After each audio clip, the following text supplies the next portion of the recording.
നീതിമാനും സത്യസന്ധനുമായ അദ്ദേഹത്തെ കുറിച്ചോ എല്ലായ്പ്പോഴും അള്ളാഹുവിന്റെ ആരാധനയായി നൽകുന്ന ജനങ്ങളും അത്രത്തോളം കടമായിരുന്നെങ്കിലും അദ്ദേഹത്തിന് എല്ലായ്പ്പോഴും സങ്കടമായിരുന്നു.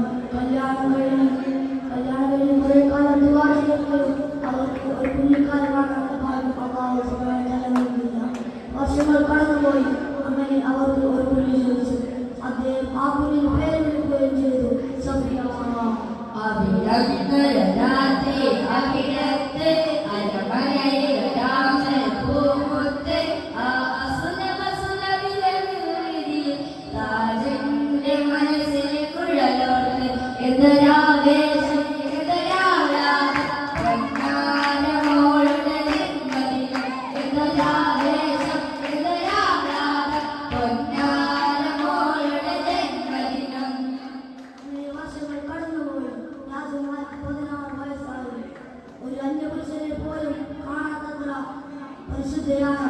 ഒരു ദിവസം അവൾ അവളുടെ നാട്ടിലെ ഒരു കുളത്തിൽ കുളിക്കാൻ പോവുകയായിരുന്നു.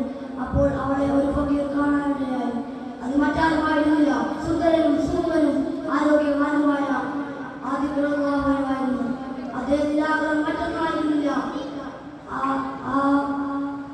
രാജകുമാരി സഫിയയെ വിവാഹം ചെയ്യണമെന്നായിരുന്നു.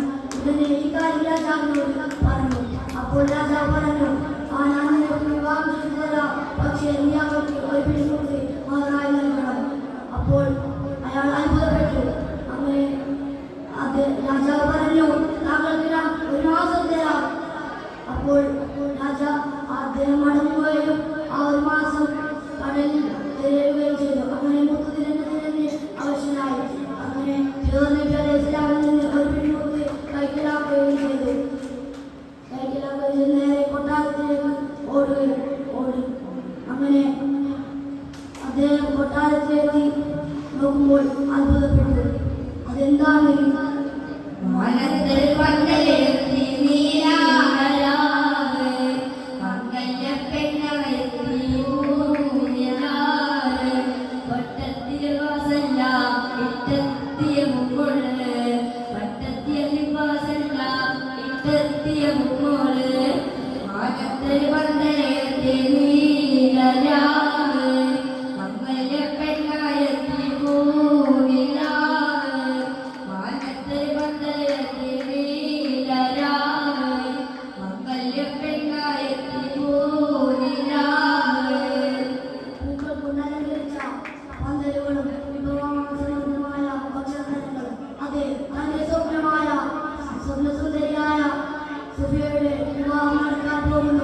അപ്പോൾ ഉടൻ തന്നെ അദ്ദേഹം രാജാവിനെ വിളിച്ച് പറഞ്ഞു, താങ്കൾ ചതിയനാണ്, വഞ്ചകനാണ്, വാക്പാലിക്കാത്തവരാണ്. രാജാവിനോട് മനസ്സിലായില്ല.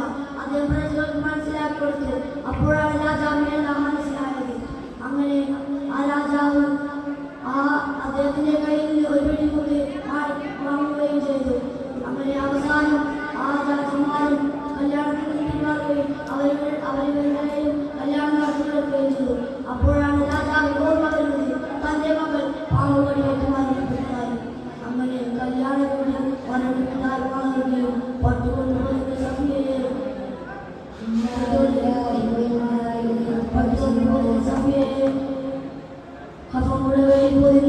പള്ളിക്കാട്ടിലേക്കാണ് നയിക്കുകയാണ്.